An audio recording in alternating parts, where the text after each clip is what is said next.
Welcome to Chilling Tales. Tonight, we journey to a place that doesn't officially exist, a phantom on the map where the sky is forbidden and the ground devours secrets. We speak of Area 51. For decades, it has been a black hole in the heart of the Nevada desert, sucking in truth and spitting out legends of starships and aliens. But what if the wildest stories were just a smokescreen for an even more terrifying reality? What if the beings they hide aren't just visitors, but prisoners? Join us as we cut the fence and step into the abyss of America's most guarded nightmare. Area 51. The name itself is a whisper, a code for secrets the world isn't ready for. You've seen it in blockbuster films, heard it in hushed conversations, and traced its phantom outlines on satellite maps.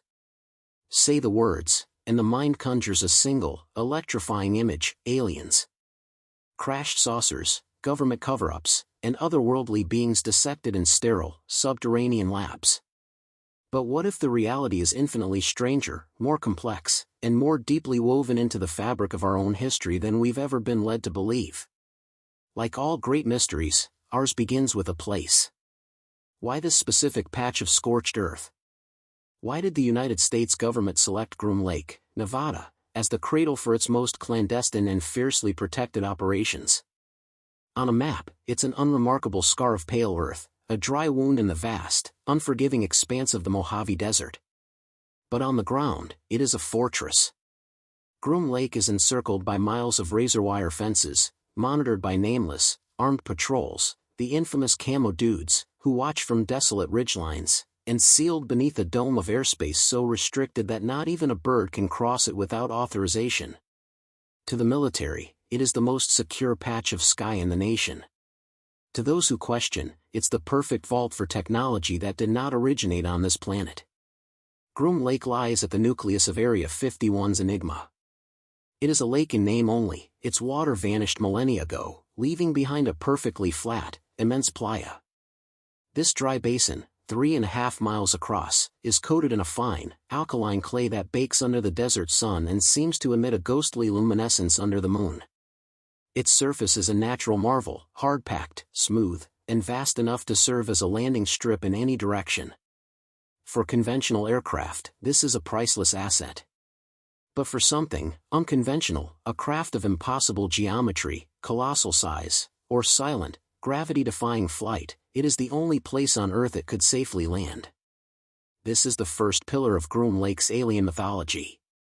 You could land virtually anything here. A disk the size of a football stadium, a silent, hovering pyramid with no visible propulsion, or something so delicate it would shatter on contact with ordinary tarmac. The lake bed could accommodate them all, and the brutal, surrounding landscape would ensure no one saw a thing. The terrain itself is a co-conspirator in the secrecy. Jagged mountain ranges ring the valley like the petrified teeth of some ancient beast, forming natural, impenetrable walls. From almost any direction, the topography denies a clear line of sight to the lakebed. The few potential vantage points are miles away, barren peaks like Tikaboo, from which the base appears as a distant, shimmering mirage. And even these are under constant, unnerving surveillance. Anyone who lingers, anyone who points a long-lens camera toward the horizon, will soon receive a visit. The message is always the same, delivered without words: you are not welcome here. Above Groom Lake, the air is a forbidden kingdom. The airspace, designated R4808 North, is a no-fly zone more absolute than the one over the White House. Civilian pilots who stray too close are met with immediate, stern warnings, and sometimes, a military escort that appears as if from nowhere. No commercial satellite is permitted to linger, no tourist drone will ever capture what ascends from or descends to that ancient lakebed. The rule is unwritten but absolute: if it flies over Groom Lake, it is not meant for your eyes. Other military test ranges exist, sprawling across the American West, but none are hermetically sealed like this one. For those convinced of an extraterrestrial connection, this absolute secrecy is the smoking gun. If our government had recovered something truly paradigm-shattering, a vehicle from another star system, there are precious few places it could be hidden, tested, and reverse-engineered without risking cataclysmic exposure. Groom Lake fulfills every conceivable requirement: vast, empty space, natural isolation, and an infrastructure designed for the extraordinary. And the base has grown. Over the decades, its visible footprint has expanded with colossal hangars, some rumored to be large enough to house a naval destroyer, and others built directly into the hillsides, their doors camouflaged to mimic the surrounding rock.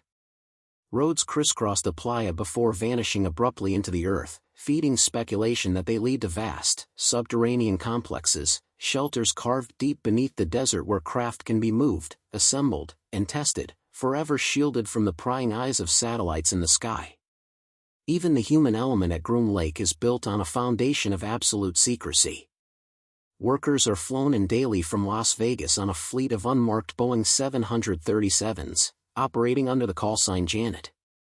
They are sworn to secrecy, their lives compartmentalized to an extreme degree. An engineer working on a novel propulsion system will know nothing of the airframe it's destined for. A materials scientist analyzing a strange alloy will never be told its origin. If alien technology were being studied here, it could be confined to a tiny, isolated group, while thousands of other personnel work on conventional, classified projects, acting as an unwitting human shield. The base's declassified history only deepens the mystery. In the 1950s and 60s, it was the secret nursery for the U-2 spy plane, an aircraft that flew at the edge of space. Later came the State Route 71 Blackbird's predecessor, the A-12 Oxcart, a titanium dart capable of crossing the continent in an hour. Both were technological leaps so profound, they were frequently mistaken for UFOs by civilian and military pilots alike. If such revolutionary human creations could be hidden for decades, why not something infinitely more advanced? Something not of human origin at all? This is where the line between fact and folklore dissolves. The base has a proven history of concealing aircraft decades ahead of their time. This undeniable fact makes the leap to believing it conceals something from beyond our time that much smaller. Whether it's a top-secret hypersonic drone or a salvaged ship from another world, from the nearest legal viewpoint on Tikaboo Peak, the lake bed appears still, empty, and silent. But that stillness is a carefully crafted illusion. In this desert, nothing is as it seems. And in the late 1980s, one man would step out of the shadows and claim he had not only seen inside the illusion but had worked with the secrets it was designed to protect. His name was Bob Lazar, and his story would change Area 51 forever. By the twilight of the 1980s, Area 51's reputation as a shadowy playground for bleeding-edge military tech was cemented. The secret runways at Groom Lake had birthed spy planes that redefined the Cold War. But in November 1989, a story erupted that ripped the conversation away from experimental jets and thrust it into the realm of science fiction made fact. It came from a man named Bob Lazar, and his testimony was nothing short of apocalyptic. According to Lazar, the true heart of Area 51 wasn't at Groom Lake at all. It was a smaller, far more secret installation nestled a few miles south, hidden from view at the edge of another dry lake bed called Papoose Lake. Lazar called this clandestine facility S4. He painted a vivid picture, a row of 9 aircraft hangars ingeniously built directly into the base of a mountain. Their doors were angled to match the natural slope of the terrain and covered with a sand-textured coating, rendering them utterly invisible to spy satellites and prying eyes from above. Getting to S4, Lazar claimed, was a journey into the heart of the security state. Personnel were first flown into Groom Lake on the classified Janet flights. From there, they were loaded onto buses with completely blacked-out windows for the final, disorienting drive. Even here, within one of the most secure zones on the planet, S4 was a secret within a secret, a fortress inside a fortress. What Lazar alleged he witnessed inside those camouflaged hangars was beyond comprehension. S4, he stated, was a library of alien technology.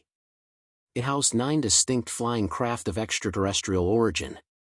Some were pristine, others heavily damaged, but all, he insisted, were constructed with materials and principles unknown to human science.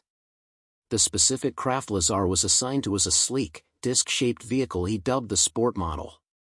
Its hull was a seamless, fluid metallic shell with no discernible joints, bolts, or welds. The interior was just as alien, cramped, with 3 small seats and smooth, curved walls. There were no joysticks, No rudder pedals, no familiar cockpit instrumentation. His task, he said, was to help reverse engineer its propulsion system. At the core of this system was a reactor of unimaginable power, fueled by an element that, at the time, was purely theoretical, element 115. Lazar claimed this element, in a stable isotopic form, could generate a powerful gravitational field. It didn't burn fuel to create thrust, it warped the fabric of space-time, pulling its destination towards it. In his startlingly simple words, it doesn't travel through space. It creates its own gravity and travels through that. For believers in the UFO phenomenon, Lazar's story was the missing piece of the puzzle. Groom Lake was the visible, conventional test site, a distraction. S4 was the real prize, the vault where the crown jewels of the cosmos were kept. The geography was perfect. The mountains surrounding Papoose Lake would hide the hangars from any ground-level observer, and their clever design would defeat orbital surveillance. The land itself was the ultimate lockbox. Security at S4, as described by Lazar, was Orwellian. Armed guards in stark black uniforms patrolled every corridor. ID badges were scanned at every turn. Work was so intensely compartmentalized that scientists working on different parts of the same craft would never meet. Lazar claimed he was only ever given access to the propulsion system, but what he saw was enough to shatter his understanding of physics and humanity's place in the universe. His account was bolstered by alleged technical briefings he was given. These documents, he said, outline the history of the program, revealing that some of the craft were ancient artifacts, discovered at archaeological sites, while others were recovered from more recent crashes. The overarching mission at S4 was reverse engineering, the monumental task of recreating alien technology using human tools and understanding. Before Lazar, Area 51's secrecy was tied to terrestrial marvels like the U2 and Oxcart. After Lazar, its public perception was forever altered. It was no longer just a test site, it was, in the global imagination, the nexus of an interstellar cover-up. Skeptics immediately and ferociously attacked Lazar's credibility. They found gaps and inconsistencies in his educational and employment records. His claims of degrees from MIT and Caltech could not be verified. Critics argued that without a single piece of physical evidence, a photograph, a document, a sliver of element 115, his story was nothing more than an elaborate, captivating hoax. Yet, even his staunchest detractors had to admit he possessed an uncanny knowledge of the base's internal workings, from security protocols to the cafeteria menu, details that were later corroborated by other sources. One of Lazar's most audacious claims involved putting his story to the test. He alleged that he knew the schedule for test flights of the sport model. On several Wednesday nights, he led a group of friends to the desolate ridges outside the restricted zone to watch. They filmed strange, luminous objects performing impossible aerial maneuvers, making instantaneous 90-degree turns, hovering silently, and accelerating at speeds that defied inertia. Eventually, base security discovered these excursions, and Lazar claimed he was fired and threatened. The most enduring and controversial piece of his testimony remains element 115. In 1989, it was science fiction. Then, in 2003, a team of Russian and American scientists succeeded in synthesizing it, christening it Moscovium. However, this man-made version was incredibly unstable, decaying in a fraction of a second. Lazar's supporters argue this doesn't disprove his claim, it may only prove we can't yet create the stable isotope he described. Skeptics see it as final proof of his deception, the element is too unstable to be a fuel source. The debate rages on. Regardless of where the truth lies, Bob Lazar's story fundamentally reshaped the Area 51 legend. It provided a detailed, technical, and compelling narrative that could be endlessly debated and investigated. It introduced the seductive idea of layered secrecy, Groom Lake for the black projects we knew about, and S4 for the ones we couldn't even imagine. Today, satellite images of Papoose Lake show nothing but a desolate, sun-baked playa. Believers say this is a testament to the program's successful camouflage. Skeptics say it's because there is simply nothing there. More than 3 decades later, Bob Lazar has never wavered from his account. He maintains that he worked on alien technology, that S4 is real, and that the United States government is in possession of craft not of this world. To his followers, he is a courageous whistleblower. To his critics, he is the architect of the most resilient UFO myth of our time. But his story opened a door in the public imagination, a door that leads directly into those hidden hangars. Imagine stepping through a blast door into a hangar so cavernous that the air itself feels ancient and cold. The only sound is the faint, high-pitched hum of unseen machinery. Ahead of you, shrouded beneath heavy, dust-colored tarps, are silhouettes that defy logic, shapes that have no place in the history of human aviation. A perfect, seamless disc. A long, obsidian cylinder smooth as polished glass. A jagged, delta-winged craft that seems to absorb the light around it. This is the scene pieced together over decades from the fragmented testimonies of those who claim to have been inside Area 51's most secret vaults. The central premise is as simple as it is world-shattering. Within the base's most restricted zones lie vehicles not of human design. The hangars themselves are a subject of intense speculation. Some of the massive, visible structures seen on satellite photos. But according to the lore, the most precious assets are kept in subterranean clean rooms, vault-like chambers buried deep beneath the desert floor. These underground facilities, allegedly connected by a network of tunnels, are shielded from orbital surveillance, seismic detection, and even direct nuclear strikes. Witness accounts, though varying in specifics, share a common tone of awe and disorientation. Some describe smaller scout ships, no bigger than a car, crafted from a metallic substance that felt unnaturally light and seemed to change color depending on the viewing angle. Others speak of immense, cigar-shaped motherships, the length of several football fields, resting in silent majesty within specially excavated underground bays. More granular testimonies describe features that are utterly alien to human engineering. Control panels with no visible switches or levers, only smooth surfaces that respond to touch or perhaps even thought. Seats that are far too small for a typical human physique, built for beings of a more delicate and diminutive stature. Some craft are said to have windows that are not made of glass but are part of the hull itself, capable of turning from opaque to transparent at will. The exact location of these craft is a matter of debate among researchers. Some point to a cluster of hangars on the southern edge of Groom Lake, near the main runways, a logical spot for flight testing. Others, echoing the Lazar story, insist that the most sensitive non-terrestrial hardware is stored miles away from the central hub, hidden within camouflaged entrances carved into the surrounding mountains or deep within the rumored S4 complex at Papoose Lake. One consistent thread in all these accounts is the extreme, almost paranoid, level of compartmentalization. A technician might be tasked with analyzing a single component, a small, intricate device, without ever being told what craft it came from or what its ultimate function was. This need-to-know philosophy ensures that no single individual can ever leak the entire picture. A handful of accounts allege that some hangar doors are works of artful deception, constructed to perfectly mimic the rock face of the mountainside. When closed, they are indistinguishable from the natural terrain. In the barren Nevada desert, concealment is an engineering challenge, and here, it has been perfected to an art form. This isn't just about fooling ground-level observers, it's about defeating the ever-present eyes of enemy satellites. Of course, skeptics have a plausible, terrestrial explanation for all of this. Area 51's documented history with revolutionary prototypes like the F-117 Nighthawk and the Tacit Blue Stealth Demonstrator proves its role as a nursery for radical, human-made designs. These aircraft, with their bizarre shapes and classified materials, were hidden in much the same way as the alleged alien craft. For skeptics, this history is sufficient to explain away all the rumors. But for those who claim to have seen both, there is a clear dividing line.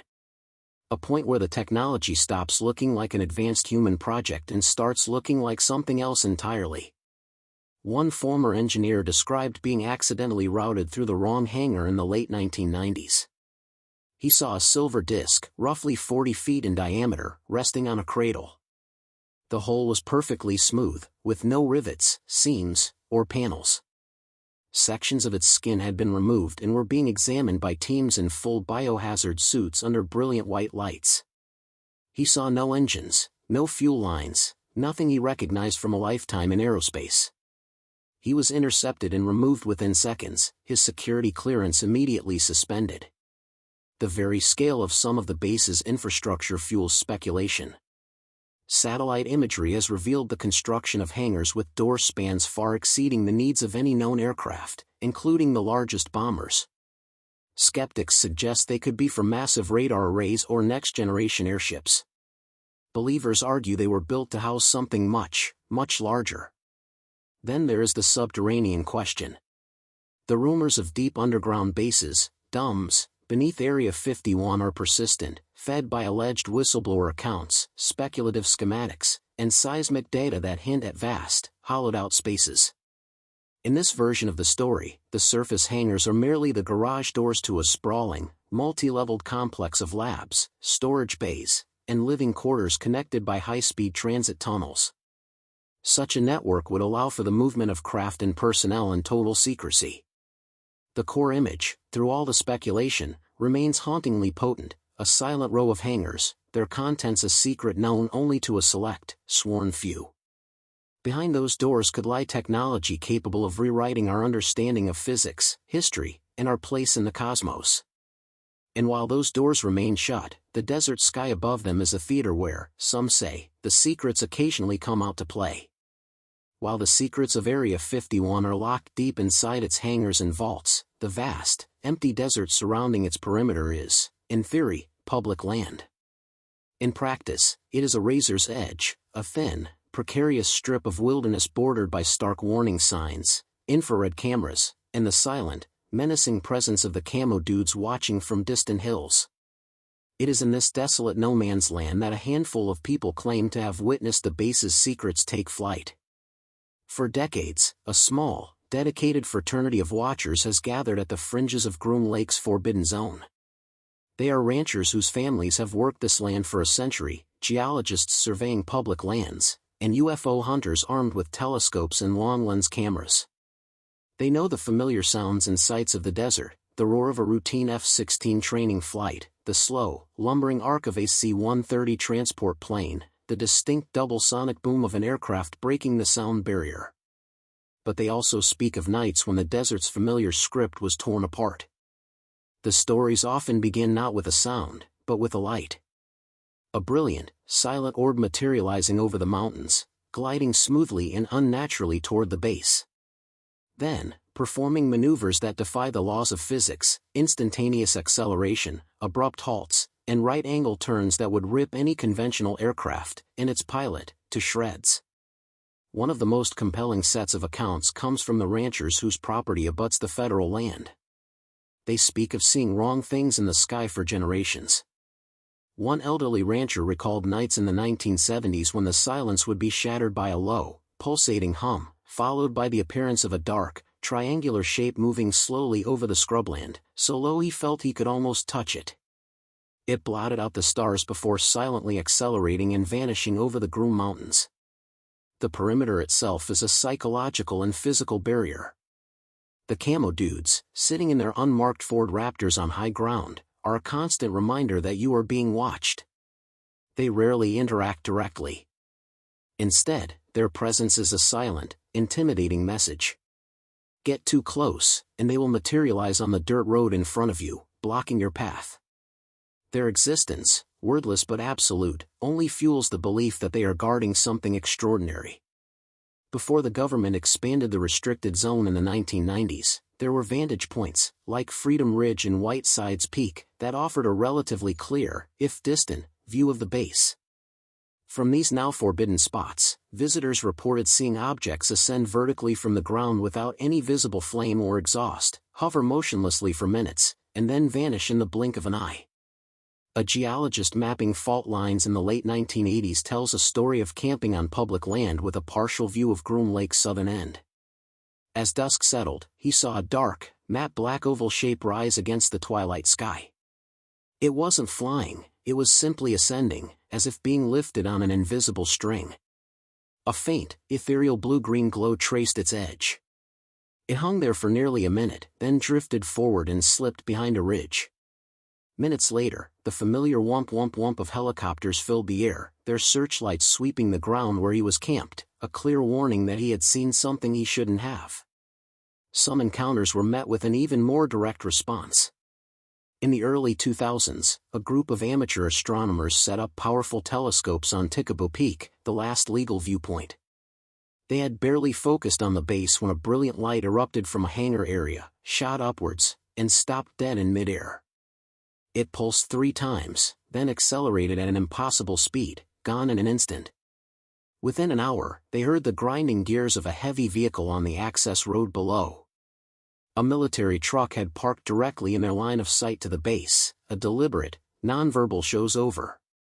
Skeptics correctly point out that Area 51 is, first and foremost, a test site for advanced, experimental aircraft. Stealth drones, hypersonic testbeds, and new radar-evading technologies could easily be mistaken for something otherworldly by an untrained eye. But many of the witnesses are not untrained. They are retired military pilots, air traffic controllers, and experienced aviators who have spent their lives looking at the sky. They insist that what they saw did not conform to any known principles of aerodynamics or propulsion. They describe craft moving with a falling leaf trajectory, or traveling at incredible speeds in complete, unnerving silence. One particularly bizarre account came from a commercial airline pilot flying a red-eye route from Los Angeles to New York. As he passed well clear of the restricted airspace, he and his co-pilot witnessed 3 glowing orbs in a perfect triangular formation rise from the desert floor below. They ascended to their cruising altitude of 35,000 feet in a matter of seconds, paced their aircraft for about a minute, and then shot off to the east, their lights extinguishing one by one. They made no official report, fearing ridicule and a career-ending psychiatric evaluation. The watchers on the edge know the risks. They brave the harsh desert climate, the constant surveillance, and the official ridicule. For them, a single, fleeting glimpse of the impossible, a silver shape glinting in the sun, a silent light dancing in the night, is worth it. It is their confirmation that something truly extraordinary lies hidden behind the fences and the mountains. Whatever the truth, these fleeting, forbidden sightings are the threads that connect the lockdown base to the outside world. They are tantalizing hints of what might be stored in the hangars, studied in the labs, and flown in the most secret sky on Earth. If Area 51 does indeed harbor alien technology, where is it kept? The surface hangars, visible to satellites, seem too exposed for secrets of such magnitude. For decades, a chilling and persistent theory has offered an answer: the most valuable secrets are not on the surface, but beneath it. The theory posits that beneath the visible runways and buildings of Area 51 lies a sprawling, multi-level subterranean empire, a hidden world of vaults, labs, and tunnels designed to conceal and control technology beyond human comprehension. The concept of deep underground military bases, DUMBs, is not new. During the Cold War, the U.S. government built numerous subterranean facilities, like the Cheyenne Mountain Complex, to ensure continuity of government after a nuclear attack. But the rumored complex beneath Groom Lake is said to be of a different order entirely. It is not just a command center, but a research and reverse engineering facility of unimaginable scale and secrecy. Alleged insiders and whistleblowers paint a picture of an almost sterile, self-contained world. Access, they claim, is through elevators hidden within ordinary-looking surface buildings. A multi-layered security check involving biometric scans, armed escorts, and psychological evaluation grants access to the levels below. There, gleaming white corridors stretch for miles, leading to laboratories where fragments of recovered craft are meticulously analyzed. A core principle of this underground world is, again, compartmentalization. An engineer might spend their entire career studying the unique resonant frequency of a single alien alloy without ever knowing it's part of a ship's hull. A biologist could analyze non-terrestrial tissue samples without being told where or when they were recovered. This ensures that no one person, except for a shadowy leadership group known only by code names, holds all the pieces of the puzzle. These theories are often buttressed by circumstantial evidence. Researchers point to massive, unexplained power consumption in the area, suggesting a facility far larger than what is visible. They cite geological surveys and seismic data that show anomalies consistent with large, excavated cavities deep underground. They point to the arrival of enormous tunnel-boring machines, TBMs, at the base in the 1980s, which were then never seen leaving. Then there are the rumors of a vast, high-speed tunnel network connecting Area 51 to other secret sites across the American Southwest, such as the naval base at China Lake, the Los Alamos National Laboratory in New Mexico, or even other alleged DUMs in Colorado and Arizona. The purpose of such a network would be the ultimate in secure transport, the ability to move sensitive hardware, and perhaps even alien entities, between facilities without ever once being exposed to the open air or the view of a satellite. Not all theories focus on intact ships. Some suggest the most valuable finds are the individual components, gravity-defying propulsion systems, limitless energy sources, and self-repairing materials. These could be stored in deeply buried, electromagnetically shielded vaults, accessible only by a handful of top-level scientists. One persistent claim speaks of rooms where pieces of alien craft are suspended in powerful magnetic fields, isolating them from all terrestrial interference while they are studied by remote instruments. For skeptics, these descriptions sound like science fiction, easily explained as extensions of the base's known role in testing advanced, but human-made, technology. Exotic fuel systems, radical stealth coatings, and experimental sensor arrays would all require highly controlled, secure, and possibly underground environments. The counterargument from believers is that the level of secrecy described goes far beyond what is required even for top-secret black projects. The absolute compartmentalization and the rumored threat to kill security clearances are reserved for something else entirely. The base's declassified history with projects like the A-12 Oxcart and F-117 Nighthawk serves as a double-edged sword. It proves the base can keep revolutionary secrets. For believers, it's a small step to imagine that same infrastructure being used to reverse engineer extraterrestrial technology. Indeed, some theories propose that breakthroughs in stealth technology and high-speed flight were not human innovations at all, but were direct results of studying recovered alien craft. The underground vault theory is also bolstered by reports of bizarre security protocols on the surface. One former contractor for a specialty chemical company described a delivery process where his truck was required to be sealed before he even left his depot. Upon arrival at the base perimeter, the entire truck was taken over by base personnel, who drove it inside while he was held in a windowless waiting room for hours before his empty, resealed truck was returned to him. He never saw what he was delivering or where it went. For many, the strongest evidence for the underground empire is simply the lack of evidence on the surface. Despite decades of intense scrutiny by civilian satellite groups and watchers on the hills, not a single, unambiguous photograph of an alien craft has ever emerged from Area 51. If such objects were merely stored in conventional hangars, a momentary lapse, an open door at the wrong time, seems inevitable. The fact that nothing has ever been caught on camera, believers argue, strongly suggests the most sensitive assets are kept permanently out of sight, deep underground. This creates a perfect, frustrating paradox. The more inaccessible and secret the alleged facilities are, the harder they are to prove. Yet, that very inaccessibility is what makes the theories so compelling and resilient. Every unexplained construction project, every new security upgrade on the surface is seen as more evidence that the hidden world below is expanding. Whatever the truth may be, the idea of a subterranean empire has become an integral part of the Area 51 legend. A dark, silent world where humanity is supposedly reverse engineering the secrets of the stars. If Area 51 conceals alien machines, the most terrifying and profound claim is that it also conceals their makers. The rumor isn't just that ships were recovered, but that the beings who flew them were recovered as well, dead or, in some whispered accounts, alive.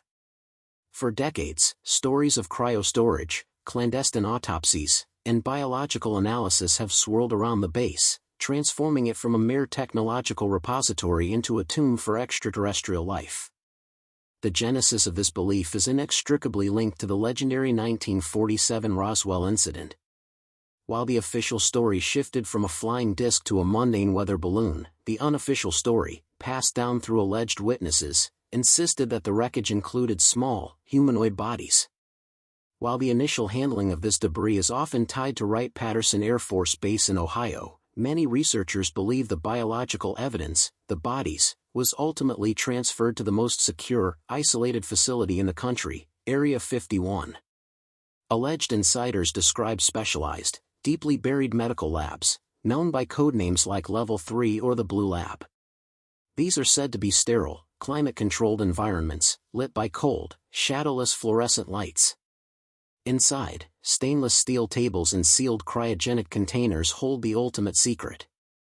The claim is that some containers hold preserved tissue samples, while others contain entire bodies, frozen in time.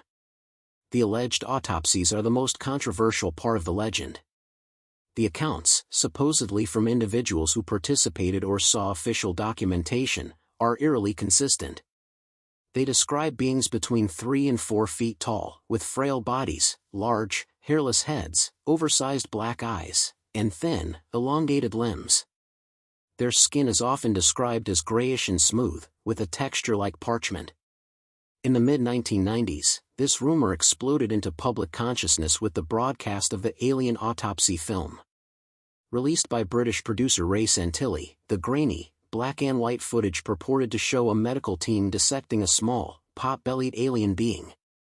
The film became a global phenomenon, but was quickly decried by skeptics as an obvious hoax. Years later, Santilli admitted it was a reconstruction of real footage he had once seen but which had since degraded. Though discredited, the film seared the image of an alien on a surgical table into the collective imagination. Some whistleblowers claim that the autopsies were not conducted at Area 51, but at other secure medical facilities, with the remains later moved to Nevada for permanent, long-term storage. The isolation and absolute security of Area 51 would make it the perfect final resting place, far from any prying eyes or legal jurisdictions. Then there are the more disturbing and far rarer accounts, stories of biological evidence that was not dead on arrival. A few alleged insiders have spoken of living beings, recovered from crash sites and held in observation within controlled, sealed environments. According to these highly disputed stories, the beings were studied for as long as they survived, though whether any form of communication was ever established is the subject of wild speculation. From a purely scientific standpoint, handling any non-terrestrial biology would require the most extreme precautions imaginable. The descriptions of Area 51's Blue Labs, with their airlocks, decontamination chambers, and independent air supplies, mirror real-world Biosafety Level 4, BSL-4, labs, which are designed to contain the deadliest pathogens on Earth. This adds a layer of disturbing plausibility to the stories. Skeptics offer rational, if less exciting, explanations. The alien bodies could have been anthropomorphic test dummies used in high-altitude parachute tests in the 1950s. The Air Force has confirmed using these dummies, and their battered, oddly proportioned forms, when discovered by civilians, could easily have fueled alien rumors. The secrecy surrounding the labs could simply be for the development of advanced biological or chemical weapons, a secret disturbing in its own right, but entirely human. Yet, for believers, the consistency of anatomical details across decades and from unrelated witnesses is hard to dismiss. The descriptions of the Greys have become a staple of ufology, and their alleged presence at Area 51 ties the base to the broader, global phenomenon of alien encounters. This thread also connects directly back to the reverse engineering claims. If engineers were trying to understand an alien starship, studying the biology and neural structure of its pilot would be just as crucial. How did they interface with the craft? Was it controlled by hand, or by thought? Understanding the maker is key to understanding the machine. Some theories even propose that the technology is biomechanical, a fusion of organic and machine, making the study of the pilot's body inseparable from the study of the ship itself. If biological evidence is indeed stored at Area 51, it represents the most profound secret in human history. It is physical, undeniable proof of life beyond Earth. The fact that such a discovery would be kept hidden is, for many, the ultimate crime against humanity. For others, it's a necessary precaution against global panic and societal collapse. If such remains are hidden in a frozen vault deep beneath the Nevada desert, then Area 51 is guarding more than just advanced technology. It is guarding the answer to the oldest question we have ever asked: are we alone? For all the satellite imagery and long-lens photography, the most tantalizing evidence for what happens at Area 51 has always come from the human element, the alleged insiders. They are the engineers, security guards, technicians, and pilots who claim to have stepped behind the curtain and witnessed the impossible. Their stories, emerging over decades as whispers and deathbed confessions, form a mosaic of a reality far stranger than the official narrative. Some speak openly, like Bob Lazar, risking ridicule and government pressure. Others remain phantoms, their identities concealed by scrambled voices and shadowed interviews, citing national security oaths and fears of reprisal. What they describe is not just advanced aircraft, but encounters with technology and materials that, they insist, are not of this world. One of the earliest accounts came from a man who claimed to have worked as a radar operator in the late 1960s. His job was to keep the skies over Groom Lake sterile. But on numerous occasions, he said, his scope would light up with targets that originated from within the restricted airspace. These blips would hover, accelerate to speeds he calculated at over 10,000 miles per hour, execute instantaneous stops, and then vanish from the screen. His inquiries to superiors were met with a cold, simple command: "You didn't see anything. Forget it." Security personnel have offered their own fragmented glimpses. A former guard told of a night shift posting inside a massive hangar known as Hangar 18. His orders were explicit: stay in the elevated guard booth, do not descend to the main floor, and do not look under the enormous tarp covering the hangar's central object. One night, overcome by curiosity, he crept to the edge of the railing. He saw a partial view of a craft's hull, a dull, metallic surface that seemed to ripple and shift in the low light, almost as if it were liquid. Within moments, 2 senior guards appeared and escorted him back to the booth. He was transferred to a perimeter gate the next day and never set foot inside a hangar again. Contractors, the temporary workers who install specialized systems or deliver supplies, often provide the most intriguing, if incomplete, testimonies. An electrician recalled being led through a bewildering maze of corridors to repair a power conduit, only to realize later that his route had been deliberately convoluted to prevent him from forming a mental map of the facility. He said the air in certain subterranean levels had a strange, metallic tang, and a low, persistent hum that seemed to vibrate in his bones.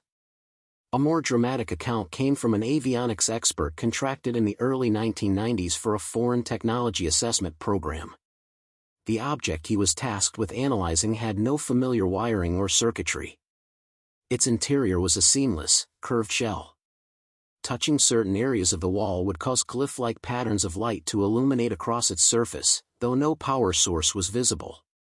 He concluded he was looking at some form of advanced neural interface, but for what, or who, he could only guess. After a week, his contract was abruptly terminated. Then there are the stories about materials.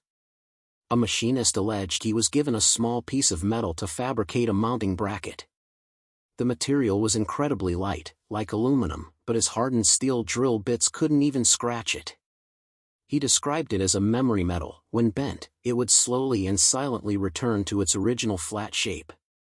And of course, there are the testimonies about beings, the rarest and most heavily scrutinized claims of all. A man claiming to have been a medic at the base in the 1980s described being called to a sealed medical bay under a code blue alert. Inside, on a gurney and surrounded by scientists in biohazard suits, was a small, humanoid figure. He described its head as large and pear-shaped, its eyes large and black, and its skin as a translucent gray. He was ordered to administer an injection and monitor its faint vital signs. The assignment lasted for 3 days. On the 4th day, the room was empty and sterilized. The event was never spoken of again. The shadow of official disinformation hangs heavy over all these accounts. It is well documented that intelligence agencies create and spread false stories to confuse adversaries or discredit genuine leaks. Some researchers believe the entire alien narrative of Area 51 was an intentional fabrication, a brilliant psychological operation to hide the development of next-generation spy planes. By encouraging the wildest rumors, the truth would be lost in the noise.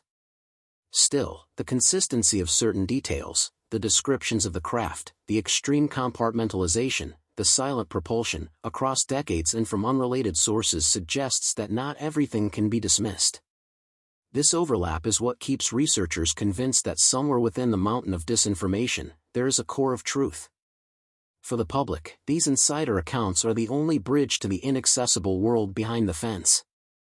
They are puzzle pieces from a box we may never be allowed to fully assemble, tantalizing us with a picture of a truth that remains locked away in the desert. The airspace above Area 51 is a fortress in the sky. Officially designated R4808N, this block of air is arguably the most fiercely guarded piece of sky on the planet. It is off-limits to all civilian traffic and even most military aircraft. Its boundaries are monitored by a web of advanced radar, and any unauthorized entry risks an immediate, forceful interception. And yet, this forbidden sky has become one of the most prolific UFO hotspots in the world. For those who have watched the darkness above the base, the sightings share a common, physics-defying signature: silent, instantaneous acceleration, abrupt, inertialess stops, and movements that suggest a technology that has mastered gravity itself. Many of these reports come not from UFO enthusiasts, but from trained observers like military and commercial pilots who know what a conventional aircraft can and cannot do. A former F-117 pilot, speaking anonymously, described a night training mission where he witnessed a star above the base detach from the heavens, descend rapidly, and then begin to move in a controlled, intelligent pattern. It executed a series of sharp, angular turns before shooting straight up and vanishing.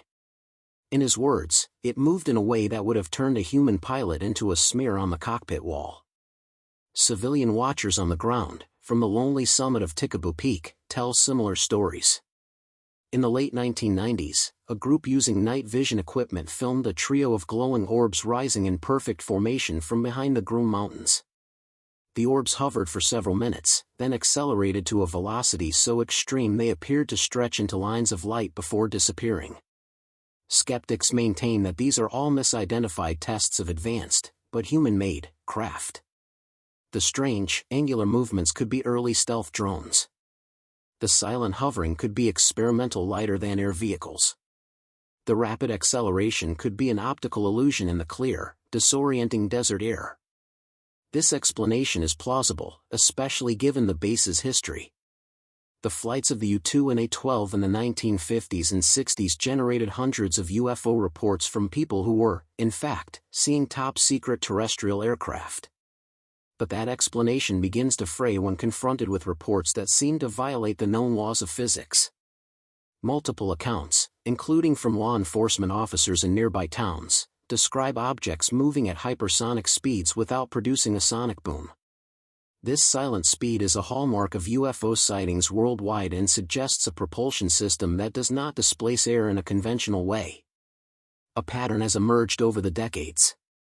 Sightings often occur just after sunset, in the twilight hours when a metallic object would be perfectly illuminated against a darkening sky. These events are often preceded by an increase in security patrols on the ground, suggesting a planned, scheduled operation. This has led some to a startling conclusion, that the sightings are not accidental slip-ups, but are in some cases intentional. Why? Perhaps to slowly acclimate the public to the presence of strange craft. Or, more cynically, to use genuine alien-derived vehicles as a psychological weapon, demonstrating a capability so advanced it would demoralize any potential adversary. The connection to modern military UFO encounters is undeniable. The tic-tac object witnessed by Navy pilots from the USS Nimitz in 2004 exhibited the same flight characteristics: instantaneous acceleration, silent hovering, and no visible means of propulsion. For many researchers, Area 51 is the logical ground zero for the study and replication of this technology. What Navy pilots are now seeing over the open ocean may have been secretly tested in the skies over Nevada for decades. For the dedicated sky watchers who return year after year, the experience is a form of pilgrimage. Most nights are filled with nothing but the cold desert wind and the infinite canopy of stars. But then, for a few breathtaking seconds, a light will appear that does not belong. It will move with a purpose and power that is not of this world. And in that moment, the line between military secret and cosmic mystery dissolves. Whatever they are, these objects are flying in the most controlled airspace in the world. They are there because they are allowed to be. And that fact alone is more terrifying and profound than any single sighting. In the strange and sprawling mythology of Area 51, few elements are as specific or as controversial as Element 115. It was introduced to the world not by a physicist, but by Bob Lazar. According to his testimony, this mysterious, super-heavy element, in a stable isotopic form, was the fuel source for the alien craft he studied at S4. It was, he claimed, the key to gravity itself. At the time of Lazar's claims in 1989, Element 115 did not officially exist. It was a blank spot on the periodic table. He described it as a heavy, reddish-orange metal that, when bombarded with protons in a reactor, created a gravitational wave. This wave allowed the craft to bend space and time, effectively bringing its destination to it. It was a concept straight out of science fiction, but Lazar presented it as engineering fact. The scientific community was, and largely remains, deeply skeptical. Super-heavy elements are notoriously unstable. When scientists finally did synthesize Element 115 in 2003, naming it Moscovium, it proved Lazar both right and wrong. It existed, just as he said. But it was incredibly radioactive and decayed in less than a second, making it useless as a stable fuel source. However, Lazar's supporters point to a theoretical concept in nuclear physics known as the island of stability. This theory predicts that as you get to even heavier elements, around atomic number 120, you might find new isotopes that are once again stable, lasting for minutes, days, or even millions of years. Lazar claims that the element 115 he worked with came from a star system far older and heavier than our own, where such stable, heavy elements could form naturally. This claim has made Element 115 the holy grail for UFO researchers. It provides a tangible, scientific-sounding explanation for how UFOs could perform their impossible maneuvers. It elevates the conversation from strange lights to advanced physics. In this narrative, Area 51 is not just a hangar for captured ships, it's a laboratory where scientists are struggling to understand and replicate the fuel that powers them. Alleged insider accounts have sometimes echoed Lazar's claims, if indirectly. A former materials scientist spoke of analyzing metallic fragments that emitted low-level radiation and had an atomic weight that did not correspond to any known element. He claimed the material was self-healing, with microscopic cracks slowly sealing themselves over time. If a stable form of element 115 were real, its strategic value would be incalculable. It would represent a limitless source of clean energy and the secret to interstellar travel. Transporting and handling such a material would be the most secretive operation on Earth. Some researchers have connected Lazar's story to reports of heavily armed convoys moving mysterious, electromagnetically shielded containers into Area 51 in the dead of night. Skeptics argue that Lazar, who had an interest in jet cars and advanced propulsion, simply picked a plausible-sounding but unproven scientific concept to lend credibility to his story. The fact that Moscovium was later created is, to them, a lucky coincidence, not a vindication. But the story of Element 115 has endured because it fits the Area 51 legend so perfectly. It represents a quantum leap in technology, a bridge between our world and theirs. Whether it is a real substance locked away in a subterranean vault or a clever piece of storytelling, it has become a central pillar of the mystery. It is the mythical fuel for the phantom ships, the secret ingredient that makes the impossible possible. The military has, of course, never acknowledged possessing any such material. But in the world of Area 51, official denials are often seen as a form of confirmation. The greater the secret, the more vehement the denial. The nights around Groom Lake are a canvas of perfect black, and for decades, witnesses have reported strange lights painting impossible pictures upon it. These are not the steady, blinking lights of commercial airliners or the predictable arc of military jets. The lights over Area 51 dance to a different tune. Witnesses have described a bewildering variety of phenomena. Glowing orbs that rise silently from the desert floor, hover for minutes, then accelerate to vanish among the stars. Formations of lights in perfect triangular or V-shapes that move as a single object, executing sharp, coordinated turns. Brilliant, pulsating flashes that illuminate the entire mountain range for a second before plunging it back into darkness. Many of these sightings can likely be attributed to the testing of advanced, but conventional, military hardware. A triangular formation of lights seen in the 1980s was almost certainly the F-117 Nighthawk stealth fighter on a secret test flight. A sudden, silent burst of speed could be a hypersonic drone. The military's job at Area 51 is to test technology that looks and acts alien to its adversaries. But some accounts are harder to dismiss. Multiple observers have described lights that appear to power up and power down, growing from a dim spark to a blinding intensity and then fading to nothing, all while remaining stationary. One of the most bizarre and recurring reports is of a light that seems to mimic a conventional aircraft, complete with standard navigation lights. It will fly a normal trajectory, and then, without warning, its lights will merge into a single, brilliant orb which then shoots off at an impossible speed. This has led some researchers to a disturbing theory, that some of the light displays are not tests, but a form of psychological theater. The base, knowing it is being watched, may be putting on a deliberate show. Why? Perhaps to intimidate. Perhaps to spread disinformation, mixing real tests with fake ones to confuse any foreign intelligence agencies that are also watching. One of the more elaborate theories suggests the use of advanced holographic projection technology to create the illusion of craft in the sky, a tactic that could be deployed on a future battlefield to terrify and confuse an enemy. This idea of deliberate deception is bolstered by the behavior of the camo dudes.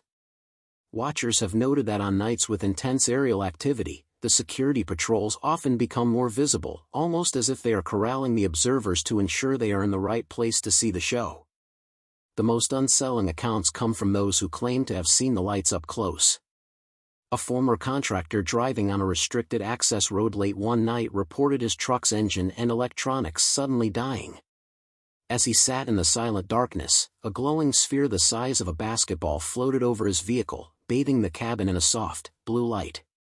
It hovered for nearly a minute before silently drifting away into the desert. As soon as it was gone, his truck's power returned. Whether these strange lights are human-made illusions, advanced prototypes, or genuine non-terrestrial craft, they serve a single purpose: to reinforce the impenetrable mystery of Area 51. They are fleeting, unprovable, and deeply unsettling. They are the ghosts in the machine, the visible manifestations of a secret the government is determined to keep, whatever the cost. And for decades, the official cost was absolute, unwavering silence. For more than 50 years, the official stance of the United States government regarding Area 51 was gaslighting on a national scale. It did not exist. On official maps, it was a void. In government documents, its name was redacted. When asked, officials would deflect with a joke or a stony silence. This policy of non-existence was a powerful shield. You cannot be forced to answer questions about a place that isn't there. This absolute secrecy was born of Cold War necessity. Area 51 was the cradle of America's most vital aerial reconnaissance programs, the U-2 and the A-12 Oxguard. Acknowledging the base would have been painting a target on it for Soviet intelligence. But this wall of silence also created the perfect breeding ground for the wildest rumors to flourish. In the vacuum of fact, the legends of aliens and crashed saucers took root and grew into an unshakable mythology. Then, in 2013, the wall cracked. In response to a Freedom of Information Act (FOIA) request filed years earlier by researcher Jeffrey Richelson, the CIA released a declassified history of the U-2 program. Buried within the document was the first official, on-the-record acknowledgement of Area 51's existence. The document included maps that clearly marked the facility at Groom Lake and described its role in developing spy planes. For the government, it was a carefully controlled release. The documents confirmed what historians already knew, framing the base's secrecy in a purely historical, Cold War context. There was no mention of S-4, Bob Lazar, Element 115, or alien bodies. It was an attempt to finally define Area 51 on their own terms, as a conventional, if highly secret, aircraft test site. To some, this was the end of the story. The government had finally come clean. But for the UFO community and those who had long suspected a deeper truth, the acknowledgement was anything but a final answer. It was a stunning admission that the government had, for half a century, actively misled the American public about the existence of a massive domestic military installation. The immediate, logical question was, if they lied about the base, what else are they lying about? The 2013 release was not a confession, it was a strategic pivot. By confirming the boring truth, they hoped to deflate the more exciting myths. The media largely followed this lead, reporting the story as a quaint historical footnote. But for believers, the government's admission was a monumental victory. It vindicated the decades of work by researchers, watchers, and whistleblowers who had been branded as crackpots and conspiracy theorists for simply stating that the base was real. The acknowledgement also raised new, more pointed questions. What was happening at the base after the U-2 and Oxcart programs? What was the purpose of the massive new construction projects visible on satellite imagery throughout the 90s and 2000s? The government's carefully curated history ended precisely where the alien mythology began. In the years since 2013, while the base's existence is no longer in question, the wall of silence around its current operations remains as solid as ever. The official acknowledgement did not end the secrecy, it simply redrew the boundary of what was secret. It solved one mystery while leaving the far larger, more profound one perfectly intact. Area 51 is real. But what is happening there today remains as much an enigma as it was when the government pretended it was just an empty patch of desert. After all the decades of whispers, witness testimonies, classified documents, and strange lights in the sky, we are left with a single, unanswered question: what alien secrets, if any, still lie hidden within Area 51? The claims, if true, point to a secret that would rewrite human history. The core of the legend insists that the U.S. government is in possession of extraterrestrial technology, and perhaps even extraterrestrial biological entities. The accounts describe materials that defy our understanding of metallurgy, propulsion systems that manipulate gravity, and power sources that provide limitless, clean energy. The potential impact of such discoveries, if released, is almost impossible to comprehend. It would end our reliance on fossil fuels, revolutionize medicine, and open the door to interstellar travel. So why, if such technology exists, would it be kept secret? This is perhaps the most profound part of the mystery. The most common explanation is national security. In a world of competing superpowers, any technological advantage, especially one so monumental, would be guarded at all costs. To reveal the secret of anti-gravity would be to hand the ultimate weapon to your adversaries. Another theory points to economic and social stability. The sudden introduction of free energy would collapse the global oil and gas industry, wiping out trillions of dollars and plunging the world into economic chaos.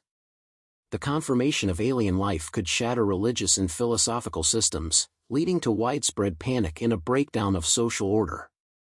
In this view, the cover-up is not malicious, but a form of paternalistic protection, a secret too dangerous for the public to know.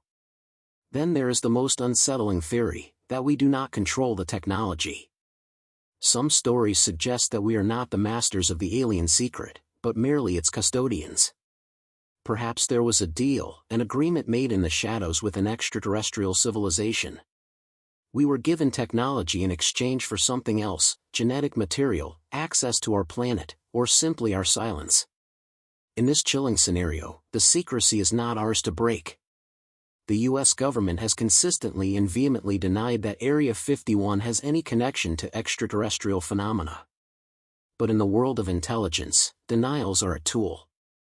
The absence of definitive, physical proof, the so-called smoking gun, allows the official story to stand. Believers argue that the very nature of the security at Area 51 makes it impossible for such proof to emerge. In a place where every word is monitored and every movement is tracked, smuggling out a piece of an alien spaceship is not just difficult, it is impossible. And so, the legend endures, suspended perfectly between the plausible and the fantastic. Every new hangar built, every strange light seen, every anonymous new insider who comes forward adds another layer to the myth. Area 51 has become more than just a military base, it is a symbol of the secrets that governments keep and the profound, unanswered questions about humanity's place in the universe. The ultimate truth of Area 51 may never be officially revealed. It may remain locked away in a subterranean vault, buried under layers of classification and decades of denial. But the question remains, burning in the back of our collective consciousness. Did we make contact? Did we recover the wreckage? Are we alone? The answers may be waiting for us, right there, in the silent, Sentinel Desert of Nevada. Thank you for joining us on this journey into the heart of America's greatest mystery. What we've found isn't proof, but a powerful and persistent story that refuses to die. What do you believe is happening behind the fences of Area 51? Is it a theater of deception hiding advanced human tech, or is it a cosmic library, holding the keys to the universe? The desert isn't talking. But maybe, if we listen closely to the silence, we can hear the answer. Until next time, stay vigilant, and keep watching the skies.